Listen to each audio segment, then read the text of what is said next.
Olá pessoal, vamos para mais uma aula sobre relatividade. Nessa videoaula, nós vamos falar sobre os efeitos da invariância da velocidade da luz. O que causa, o que a gente pode ver de diferente, né? E a gente vai ver que tem algumas coisas bem diferentes.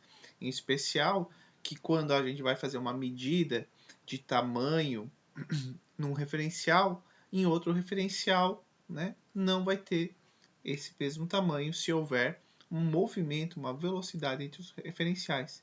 E isto vale também para o tempo. Né? Se eu fizer uma medida de tempo em um referencial em movimento em relação ao outro, a medida de tempo do outro referencial do mesmo evento que eu estou medindo vai dar um tempo diferente. Tá?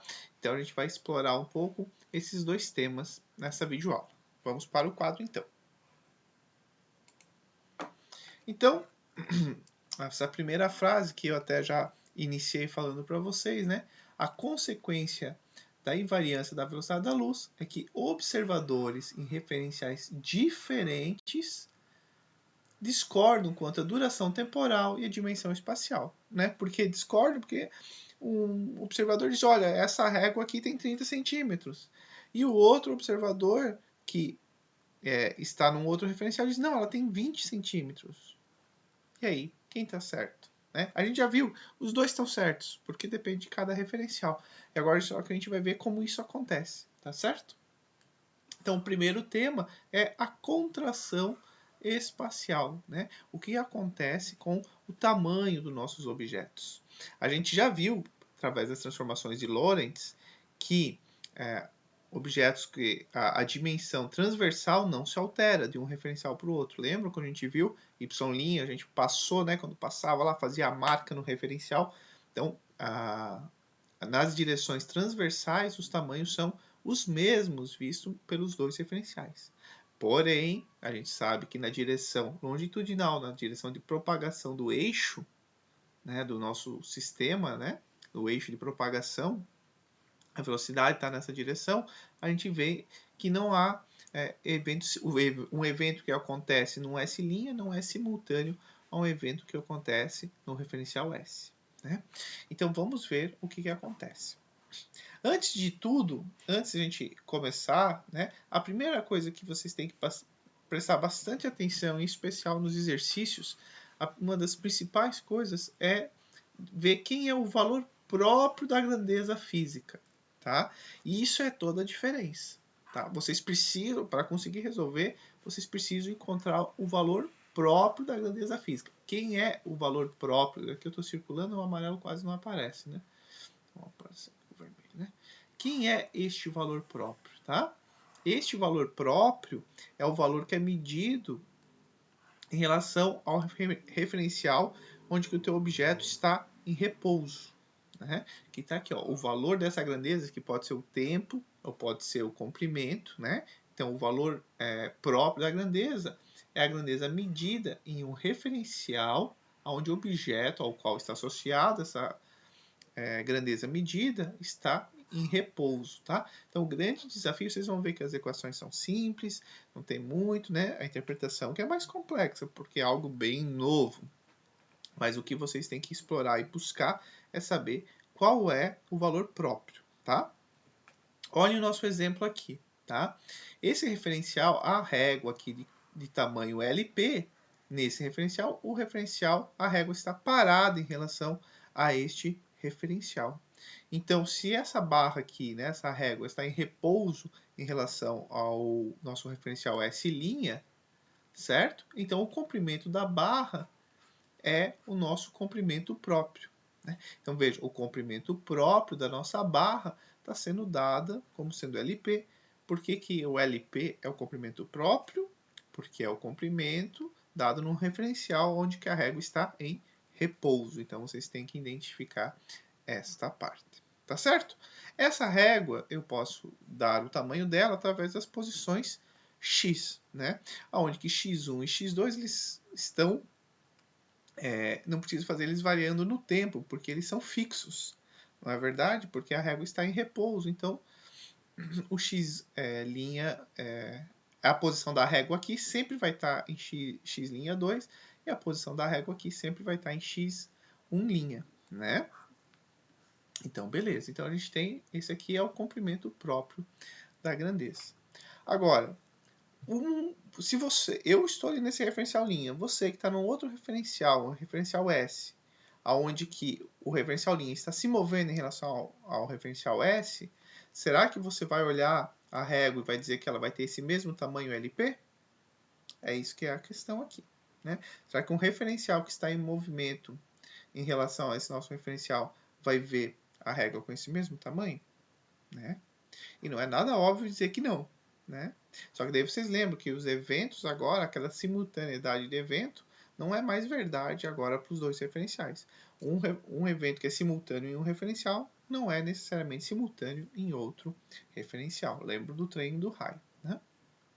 Bom, então a pergunta é, qual é o comprimento medido por um observador S, uma vez que S', né? S' está se deslocando com uma velocidade v em relação a S. Né?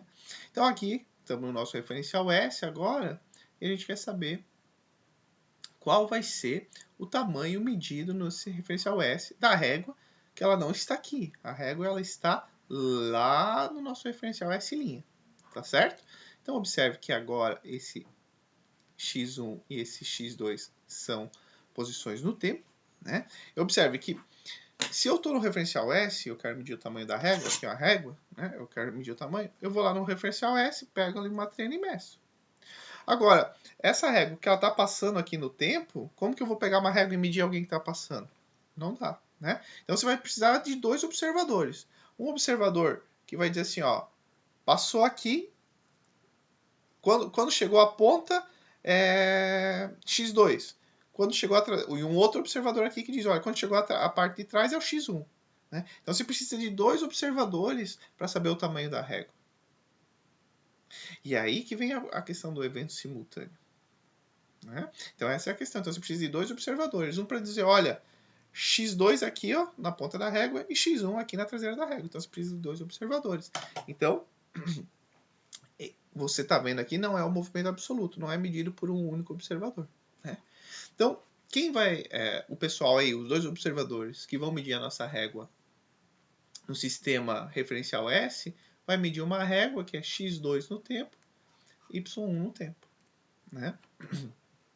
E vejam que a gente consegue agora, qual é o nosso desafio? Correlacionar esses x2 e x1 com os nossos x' e y'. E a gente consegue graças a quem? A nossa transformada de Lorentz. Então lembre que a gente fez uma matemática bem legal, bem pesada ali para conseguir, só que agora facilitou o nosso trabalho. Né? Se vocês olharem outros livros e outras bibliografias, também tem um jeito legal de fazer, até aconselho para vocês olharem, mas aí você já está simulando o problema. A gente chegou nas transformadas pela matemática ali. Né? Então agora a gente vai aplicar a nossa matemática. O que, que a gente tem? A nossa transformada diz que para eu levar um sistema x' para um sistema não linha, né, de um S' para um S, então a gente sabe que o nosso x' é dado por gama x1, né, porque é o x' 1, v de t, certo? Ao mesmo tempo, o nosso x2' vai ser dado por gama x2, né, v de t, certo? Transformado em Lorentz, né? A gente viu na última aula. Quando eu diminuo estas duas equações aqui, né, faço x2' menos x1', né, eu tenho quem? O nosso próprio LP. Quem era o LP? É o nosso comprimento próprio, é o comprimento medido no nosso referencial que está em repouso, né? É o nosso próprio LP. E aí, deste lado aqui, né, nós abrimos, então vai ter o gama multiplicando... Opa, o que eu fiz? É isso. Né? É o gama multiplicando x2 menos vt e o gama multiplicando x1 menos vt. Né? Porque a gente diminuiu esta equação desta equação. Certo? Veja, gama vt aqui e gama vt aqui se cancelam. Vai ficar o quê? Gama x2 menos x1. Que é o nosso referencial S. E x2 menos x1, né? Então, LP, x2 menos x1 é o nosso próprio L, né? Então, se a gente quer saber qual é o tamanho de L em relação ao tamanho próprio que a gente tinha medido, observe que a gente vai ter o nosso L, vai ser 1 sobre gama vezes LP. Se vocês não lembram lá da transformada de Lorentz, a gente viu que nosso gama é dado por 1 sobre raiz de 1 menos beta ao quadrado, onde que o beta era dado pela velocidade dividido por c. Então, se eu tenho 1 sobre gama, eu vou ter que o comprimento medido no nosso referencial S, que não tem o comprimento próprio está lá no S', está em repouso, né, naquele referencial. Quem está no referencial S vai medir o tamanho lá daquela régua, dada por esse valor multiplicativo aqui, vezes o tamanho próprio da régua. Observe que esse termo aqui, ó, esse termo aqui sempre vai ser menor do que 1. Por que vai ser menor do que 1? Porque não tem ninguém que possa ter velocidade maior que a velocidade da luz. Então, o beta sempre vai ser menor do que 1. Então, este valor inteiro aqui, ó, né, da nossa raiz, todo esse valor aqui vai ser menor do que 1. Então, observem que uma pessoa que está no referencial S vai olhar essa régua. Ó, eu estou no S'. Aí, eu estou no S' e digo, essa régua tem 30 centímetros. Vocês que estão no referencial S vão olhar a régua e vão dizer, não, Everton, ela tem 20 centímetros. Né? Não vamos dizer, não, ela tem 20 centímetros, vamos dizer, ela tem 20 centímetros, 15, tudo vai depender da minha velocidade. Se eu não tiver uma velocidade muito alta, muito próxima da luz, vocês também vão dizer que ela tem 30 centímetros. Então, vejam, não vamos ficar julgando Galileu e Newton aí, né, gente? Para a realidade deles, geniais demais, né? Mas sim, se eu tiver uma velocidade perto da velocidade da luz, vocês vão ver a régua. Para vocês, a régua ela vai ter um comprimento menor do que 30. Tá certo? E vejam, interessante, ela vai ter um comprimento menor do que 30, mas essa altura aqui vai ser igual. Essa espessura aqui vai ser igual. É só nesta face aqui, só, né, longitudinal. Lembrem disso, o tamanho transversal não se modifica. Né? Por quê? Porque o evento é simultâneo quando passa pelo eixo onde eles se cruzam. Né? Dá uma olhadinha na aula anterior. Então vejam que, né, o que eu acabei de falar para vocês, como 1 menos beta ao quadrado é menor do que 1, nós vamos ter que o comprimento medido por um outro referencial, né, vai sempre ser menor que o comprimento próprio do nosso objeto. Né? Por isso que a gente fala que nós temos a compressão, a contração, né? Compressão, mas tudo bem, a contração do espaço. Né? Então, isso fica bem atento. E observem que, se eu pegar e disser para vocês, ó, gente, fiquem carrego aí, no referencial de vocês, né? Eu consigo passar pela câmera e digo, fiquem carrego aí.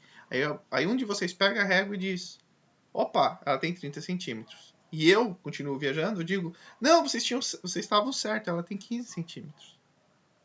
Tá? A reciprocidade é válida também, né? Porque você não tem qual é o referencial especial. O importante é saber qual que é o comprimento próprio. Em qual referencial está o comprimento próprio, tá bom? Então, essa aqui a gente já viu, mas vou colocar, né? O comprimento da barra em movimento é menor do que o comprimento próprio dela, certo? E olha só que interessante, o Lorentz e o Fitzgerald, eles chegaram nesse efeito antes da teoria da relatividade. Então, as transformadas elas vieram antes de Einstein, mas aí caíram como uma luva. O que eles estavam tentando usar? Eles estavam tentando usar essas transformadas de contração do espaço para provar que por isso que não tinha dado certo o experimento do Michelson e Moore, da interferômetro de dois braços, né? De braço. Então eles estavam tentando usar nessas contrações e depois caiu como uma luva quando Einstein veio com seus postulados, né? Muito legal. E eles estavam tentando, mas eles não tinham justificativa, né? Eles, não, dá para aplicar isso aqui, diminui, contrai, mas eles não tinham uma justificativa e aí por isso, né? Com Einstein caiu como uma luva. E aqui em azul, é bem importante, né? A contração ela é um efeito recíproco, ou seja, uma barra em repouso em S também aparece contraída quando seu comprimento é medido em S'. Tá bom? Então há uma reciprocidade, né? Ixi, não saiu, mas também não vai sair agora, né? Gravando assim não vai sair. Tá certo? Então, é simples assim. Vejam, por que ficou simples? Porque nós pagamos um preço na videoaula anterior, que foi deduzindo a transformação de Lorentz. E aí ficou simples, né? Se nós tivéssemos abordado esse assunto sem usar a transformada de Lorentz, também daria, né? A gente usar uns outros argumentos, também é bem legal de fazer. Até aconselho vocês darem uma olhada, porque é bem interessante também, tá bom? Então vamos para um exemplo, né? Então vamos lá. O exemplo 1. Uma espaçonave passa pela Terra com uma velocidade de 0,990 né? Ou seja, quase a velocidade da luz, mas não existe como ela ter a velocidade da luz, né? Um membro da tripulação verifica que o tamanho da nave é de 400 metros, certo? Um membro da tripulação, né, ele está parado em relação à nave, né? Qual é o comprimento da espaçonave medida por um observador na Terra? Aqui está um observador na Terra, mas a gente sabe que tem que ter dois, né? Porque a nave vai passar, né? Porque o astronauta dentro da nave, ele pode ir lá colocar uma trena lá na ponta da nave, vai, puxa até o final da nave e beleza, mediu, sozinho. Só que a nave passando aqui na Terra, a gente não vai conseguir medir, né, assim com uma régua. Nós temos que fazer o quê? Olha, coloca um observador quando chega na ponta da nave, você anota qual é o X dele. E ao mesmo tempo você coloca um observador que consegue pegar a traseira da nave. E aí a gente, olha, X2 aqui, X1 aqui, tamanho da nave aqui na Terra para nós é esse, certo? Então a primeira questão no problema é identificar qual é o comprimento próprio. Bom, o comprimento próprio vai ser o medido pelo astronauta, 400 metros, né? E aí, o que nós temos? Né? Aplicando a contração do espaço, né? Raiz de 1 menos beta ao quadrado, vezes o tá. Acho que não estou gostando da relatividade. Vou pausar aqui e vou fechar isso. Bom, então, substituindo o valor, né? Lembrando que o nosso beta é o V sobre C, né? Então aqui vai ficar V quadrado, né? 0,99 ao quadrado, C quadrado com C quadrado. E aí nós vamos ter um comprimento de 56,4 metros, né? Então, para quem está na Terra, diz, olha só, uma nave relativamente pequena, né? O tamanho do meio campo de futebol, mais ou menos. Agora, para quem está lá na nave, sabe que o tamanho dela é 4 campos de futebol, mais ou menos, né? Bem diferente. Claro, mas por que se viu uma diferença tão grande? Porque a velocidade da nave é muito alta, é quase próxima da velocidade da luz, né? Quer dizer, é próxima, né? Para a gente ver o efeito tem que ser próxima, mas, né? Na prática a gente não consegue ter uma nave assim. Mas claro, para a gente ver o efeito é bonito, é interessante ver isso, né? O segundo exemplo se trata da mesma nave. O que ele fala agora? Ele diz o seguinte, olha, nós temos agora os dois observadores do problema anterior que viram o tamanho da nave de 56 metros, né? Ele quer saber qual é a distância entre esses dois visto pelas pessoas da nave, né? Vejam, agora vale a mesma coisa, Alguém lá da tripulação, alguém lá da tripulação sozinho não consegue ver os dois, né? Mas em relação ao eixo linha, eles vão fazer a mesma coisa. Um vai pegar a posição aqui, vai ter lá o seu x2 linha, e o outro vai ter o seu x1 linha, e aí um menos o outro a gente consegue medir, né? Então vejam que agora o que é próprio, né? Quem que é própria a medida? A medida é entre os dois observadores aqui. Este é o comprimento próprio, né? O L do observador. E o L visto pela nave vai ser um comprimento relativo, é o comprimento contraído, né? Então o que nós vamos ter? O tamanho visto pela tripulação da nave, da distância entre os dois observadores que estão na Terra, vai ser 1 menos beta ao quadrado, a distância entre os observadores, né? A distância entre os observadores a gente viu que era de 56,4 metros, né? O problema fala também né? Por isso que eles mediram o tamanho da nave lá. Né? Não é que é por isso que eles mediram, né? Isso foi colocado justamente para eles conseguirem medir, então por isso que é o 56. E aí vejam, quem está lá na nave vai achar que os dois observadores estão separados de quase 8 metros, 7,6 metros. Né? Então, se você está na Terra, você está separado. Olha só que interessante, né? Você está na. Isso não é ilusão ótica, isso ele está comprimindo mesmo a distância, contraindo mesmo a distância. Então, você está lá na linha do gol, né? E o teu colega, tua colega está no meio de campo, certo? Mas para os observadores lá da nave, para eles, você está na linha do gol e o teu colega, tua colega está ali na pequena área, mais ou menos, né? Interessante. Né? É isso. E quem está certo? Os dois estão certos. Para eles, vocês estão a essa distância. E para vocês, vocês estão a 54 metros, 56 metros, certo? Então, essa é a contração do espaço, né? De novo, quem tiver um referencial que não seja onde está o objeto, sempre vai ver um objeto com um tamanho menor que o tamanho, que o comprimento próprio dele. Quem é o comprimento próprio? É o comprimento que o objeto tem num referencial aonde que ele está em repouso. Então, se minha régua está em repouso, é esse meu referencial, é nesse referencial que ela tem 30 centímetros. Tá? Para outros referenciais que estão se movendo próximo da velocidade da luz, eu sei que eles vão ver essa régua com outro tamanho e sempre menor do que 30. Tá bom? Beleza? Agora, o que a gente vai ver, como acontece o mesmo paralelo para o tempo. Tá bom?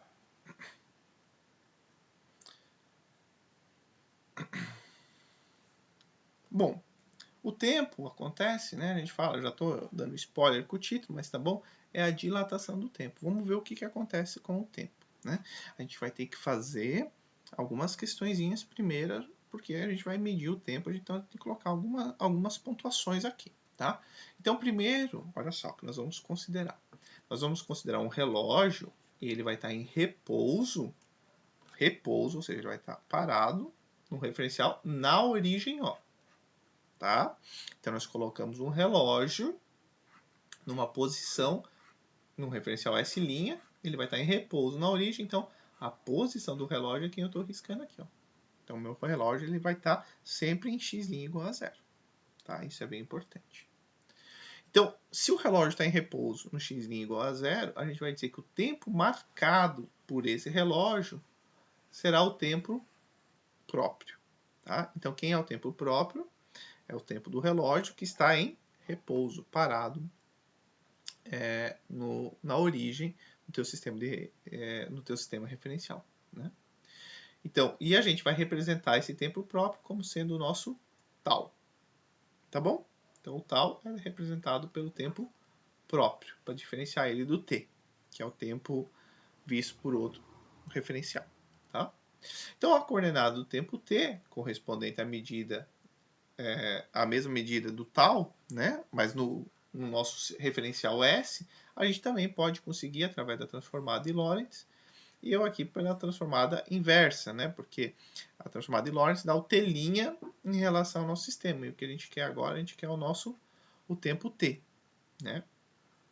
Então, a nossa transformada, né? Então, o tempo t, o tempo que eu vou registrar no meu referencial S, em relação ao tempo que vai acontecer lá no nosso referencial S', né? O intervalo de tempo vai ser dado aqui, essa relação aqui. A gente consegue relacionar nossas duas variáveis, né? O tempo t, que é o tempo que a gente decorre no referencial S, e o tempo t', que é o tempo que decorre no nosso referencial S', né? Observem que, ainda bem, que facilita bastante, o nosso relógio está onde? Está em x' igual a zero, né? Então ele sempre vai estar em x' igual a zero. Então esse termo vai a zero e a gente chega aqui, o tempo registrado no referencial S vai ser gama, o tempo registrado no referencial T', né? Aonde que o nosso T' agora a gente chama ele de tal, que o tempo é o tempo próprio, o tal, tá certo? Bom, então o que a gente observa, né? Deste modo, a relação entre intervalos de tempo, porque a gente vai querer né, especial intervalos entre dois eventos, né? Então, intervalos de tempo delta tal, que ocorrem em S', ou seja, é o tempo próprio, ó, de novo isso, ó, tem que saber, o tempo próprio em repouso, né? E os intervalos de tempo que é o correspondente a S, ou seja, o nosso relógio que está em movimento, vai ser dado quem? Delta T, gama, delta tal. Né? Onde que o tal, o delta tal, é o tempo próprio. Né?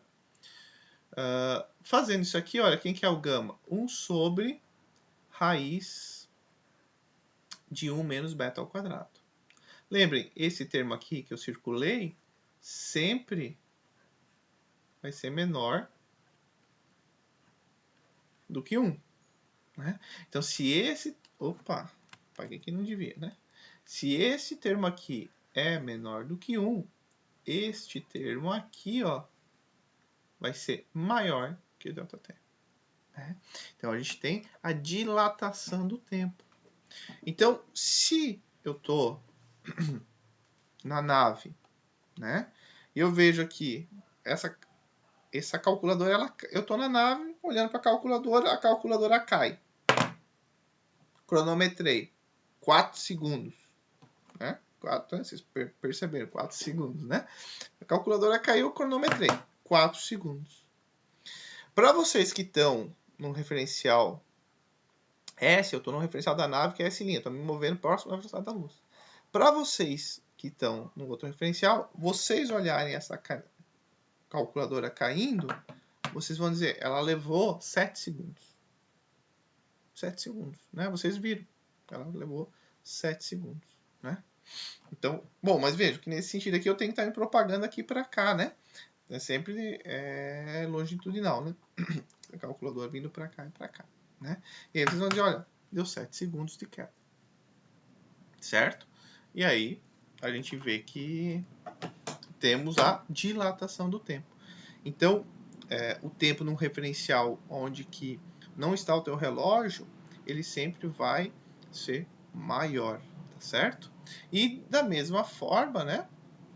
Então, aqui só circulando isso que eu acabei de dizer, né? Temos a dilatação de intervalos de tempo. E o efeito também é recíproco.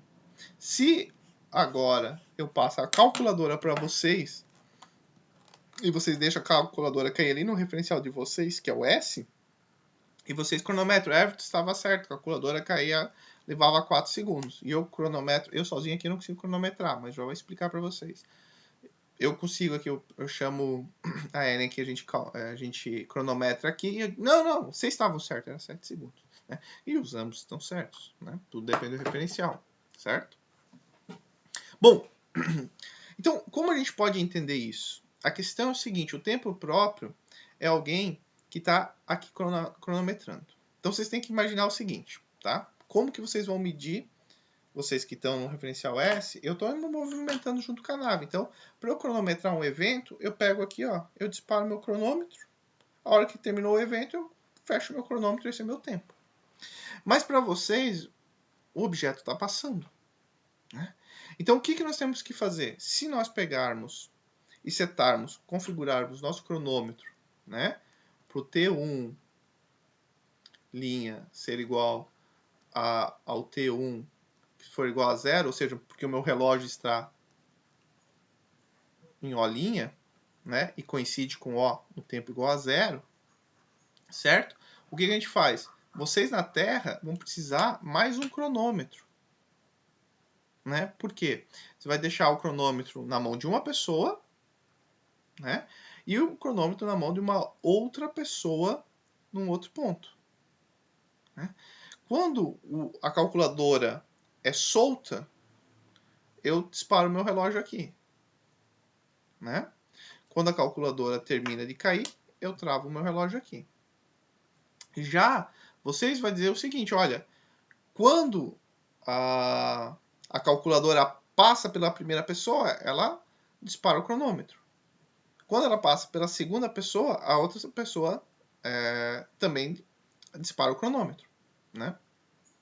Não, diferente, desculpa, pera.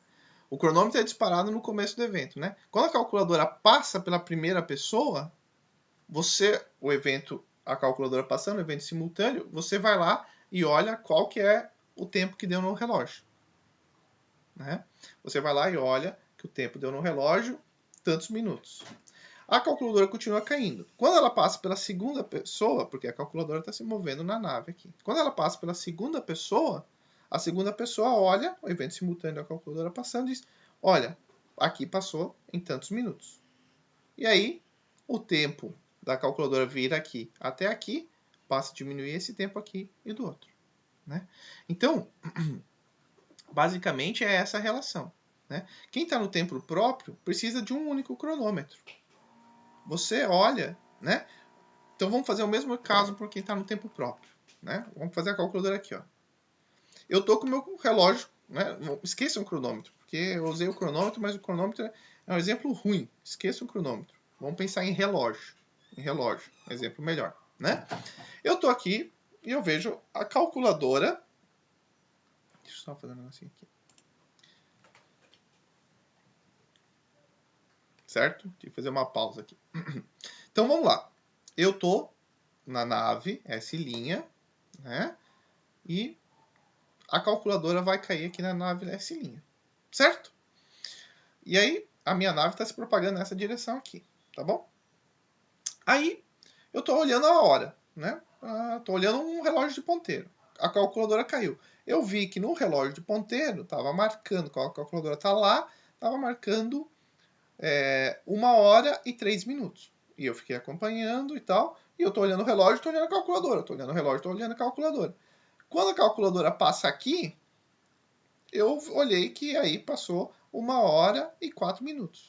Né? Eu mesmo, com um relógio só, eu vi o tempo que ela estava aqui e o tempo que ela estava aqui. E eu sei qual é o tempo deste evento aqui. Certo? Mas agora, para vocês que estão num referencial distante e aonde que o meu referencial está se movendo em relação ao de vocês, não tem. Vejam, quando a calculadora passar aqui, ela já foi embora junto com a nave. E aí ela vai passar em outro local aqui. Então o que você precisa? Você precisa de dois relógios sincronizados pela relatividade de Einstein, né? Dois relógios sincronizados, um que vai estar aqui e um que vai estar aqui. E vai ter uma pessoa aqui em cima e uma pessoa aqui embaixo. Né? Quando a calculadora passou por vocês pela primeira pessoa, a pessoa anota lá a hora. 2h04. Quando ela passa na segunda, a pessoa vai lá e anota a hora. 2h e tantos minutos. Né? Passaram tanto. E aí, você diminui o tempo de uma da outra e você sabe qual é o tempo que passou no referencial S. Então aí fica mais claro, né? O cronômetro não tem como, né? Você tem que disparar, pausar. A questão é a hora de dois relógios sincronizados. Tá certo? Então acho que ficou mais claro. E é importante que é recíproco também. Né? Se vocês fizerem num evento e eu continuar no S' em movimento, né? Então lembra, por que sempre é recíproco? Porque a transformada de Lorentz só muda lá de V para menos V. Né? Então tem que ser recíproco. Tá? Beleza? Tudo bem? Então vamos fazer alguns probleminhas. Tá?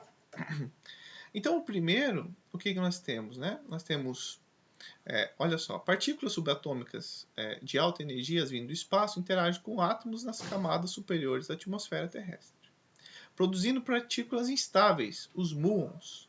Então, observe, os muons eles têm um tempo de vida, a vida média deles é de 2,26 vezes 10 a menos 6 segundos. Né? Eles são criados, mas eles deixam de existir muito rapidamente. Porém, a gente consegue detectar os muons, mesmo com esse tempo médio de vida tão pequeno. Por que será? A gente consegue detectar porque a velocidade de propagação deles é muito rápida, perto de c. E a gente consegue detectar porque o tempo de meia-vida deles não é o tempo de meia-vida para nós. Olha só que coisa bacana, que maluquice, né? Maluquice não, é ciência, né?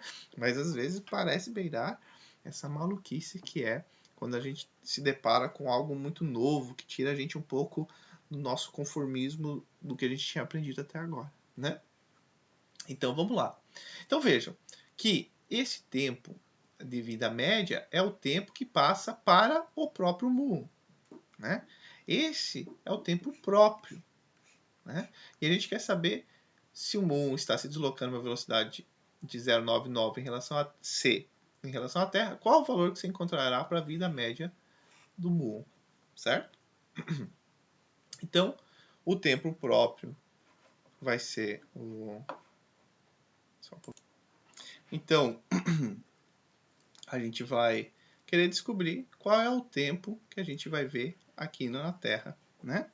Qual é o tempo que a gente vai... O tempo de meia-vida deles para nós aqui na Terra, certo? Então, observem que temos que achar o nosso gama, né? 0,99, tudo ao quadrado, c quadrado com c quadrado. E observem que o tempo de meia-vida para nós que estamos aqui na Terra é de 16 vezes 10 dá menos 6 segundos, né? 16 microsegundos. Aí dizer, puxa, mas ainda é muito pouco. Sim, ainda é muito pouco. Mas observem que é 8 vezes, mais ou menos 8 vezes maior. Né? Então, muito interessante isso. Né? O tempo de meia-vida do muon para nós é quase 8 vezes maior, né? Do que o tempo de meia-vida no referencial dele próprio, né? Efeitos da relatividade. Bacana, né? Um outro exemplo, então, vamos ver o seguinte. Bom, então, se a gente tem um exemplo que acontece, né, na nossa vida aqui, para quem, por exemplo, estuda física de partículas e companhia, né? E será que a gente viajando em aviões muito rápidos, será que não acontece também? Vamos ver, né? Então, vamos lá. Um avião a jato voa de São Francisco até Nova York, mais ou menos essa distância aqui, com uma velocidade de 300 metros por segundo. Qual a duração da viagem para um observador no solo e para um observador dentro do avião? Tá? Então, primeiro agora a gente tem que descobrir aonde que nós temos o nosso tempo próprio. Tá? Vamos lá. No referencial do solo, a gente vai precisar de 2 observadores, com seus relógios sincronizados. Né? Por quê? Um vai ter que estar em São Francisco e vai dizer, olha, o avião saiu tal hora. Né? Outro vai estar em Nova York para dizer, olha, o avião chegou tal hora. Né? Então vão ser eventos em posições diferentes. Então tá com cara que quem está no solo não é o tempo próprio. Mas vamos analisar quem está no avião. Né? No referencial do avião, que nós chamamos de S', vai ter um observador com um relógio. Ele vai dizer, olha, saí de São Francisco, tal horário. Olha, estou chegando em Nova York, tal horário. Pronto. Né? Não precisa de outro observador. Aonde está o tempo próprio? Com a pessoa que está no avião. Né? Então, aqui estão as duas pessoas. Né? Esse aqui, os relógios têm que estar sincronizados. Esse relógio está sincronizado com esse. Né? E esse é um relógio diferente. É o relógio de quem está indo com S'. Certo? Então, primeiro a gente tem que achar quem que é, né?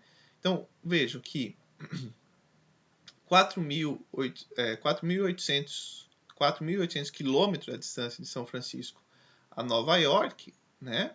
Dividido por 300, vejam, essa é a distância no referencial do solo, né? Dividido por 300, que é a velocidade do avião, nós temos o tempo, que não é o tempo próprio, né? Que é o tempo relativo de quem está no solo. Né? Então, o que a gente sabe? O tempo de quem está no solo, quando acontece isso, tem que clicar fora e voltar. Vamos ver se voltou. Isso, voltou. A gente vai aprendendo com os bugs, né? Então, o tempo de quem está no referencial não próprio, né? O referencial onde o relógio não tem o tempo próprio, vai ser igual ao nosso gama vezes o quanto que levou no relógio que está marcando o tempo próprio, que é a da pessoa que está no nosso avião, no nosso referencial S', né? Olha lá, tempo medido por um observador no avião. Então, fazendo agora, a gente quer saber quanto de tempo, né? Poxa, vejam, será que a pessoa ela vai rejuvenescer, né? Vai ficar mais nova e tal? Coisa boa, vou começar a viajar de avião direto, depois da pandemia, obviamente, né? Então, o que a gente tem? Este termo aqui, ó, vai ser menor do que 1, né? Multiplicando por esse tempo aqui. E aí, a gente, sim, rejuvenesce. Mas rejuvenesce tão pouco, tão pouco, tão pouco, que nem a calculadora dá conta. né? Porque se vocês pegarem este valor aqui e jogar na calculadora, ele vai dar 1, né? Porque esse termo é tão pequeno, que menos 1, aí ele até vai dar 1, 0, 9, 0, 0. Aí quando você tira a raiz, dá 1. Vai dar 1, né? Você vai precisar de um software.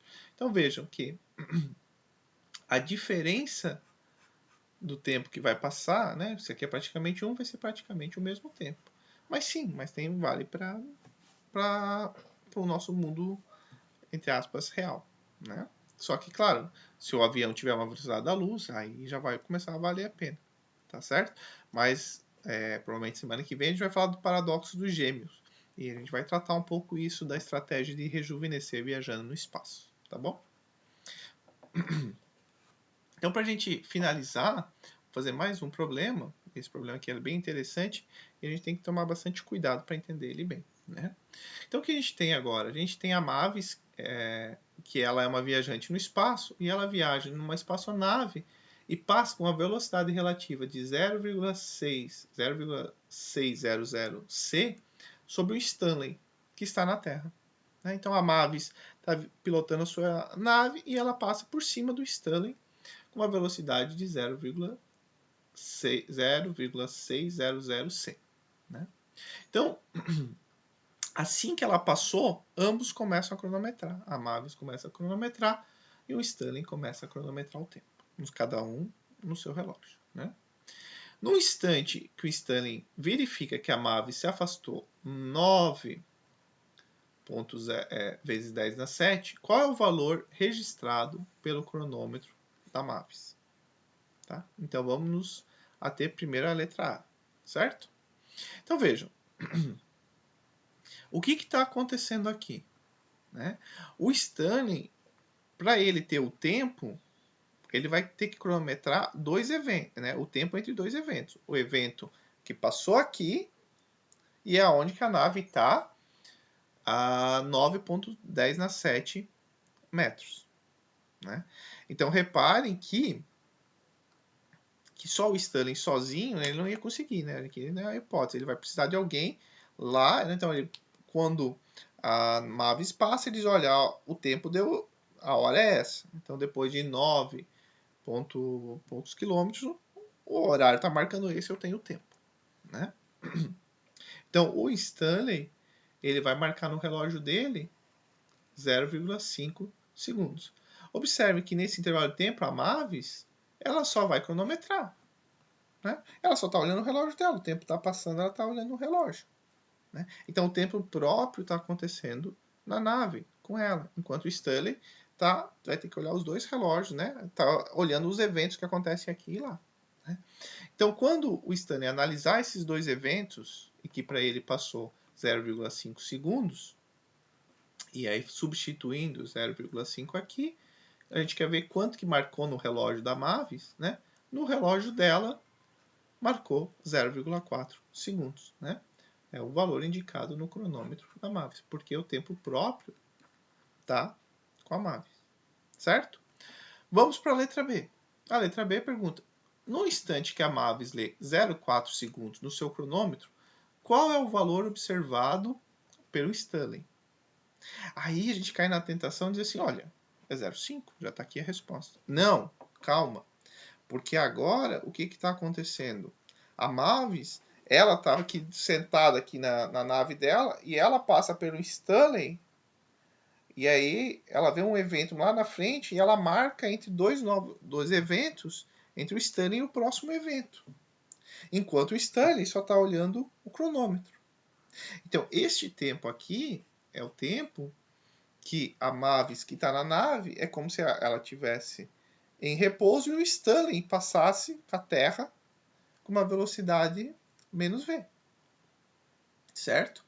Então, neste momento, a Mavis mede o intervalo de tempo dos eventos, enquanto o Stanley só cronometra. Quando a gente faz essa conta, que é a mesma coisa, né?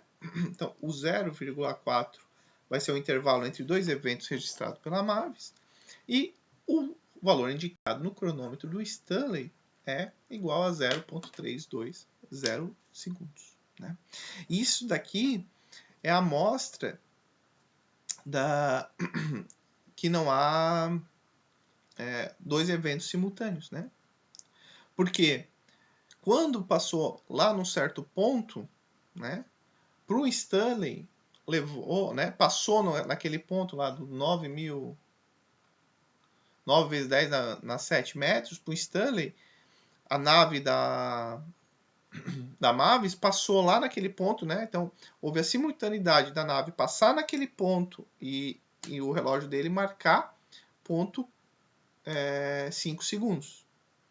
Só que para Mavis, esses dois eventos de passar naquele ponto e marcar 0,5 segundos no relógio do Stanley não foram eventos simultâneos.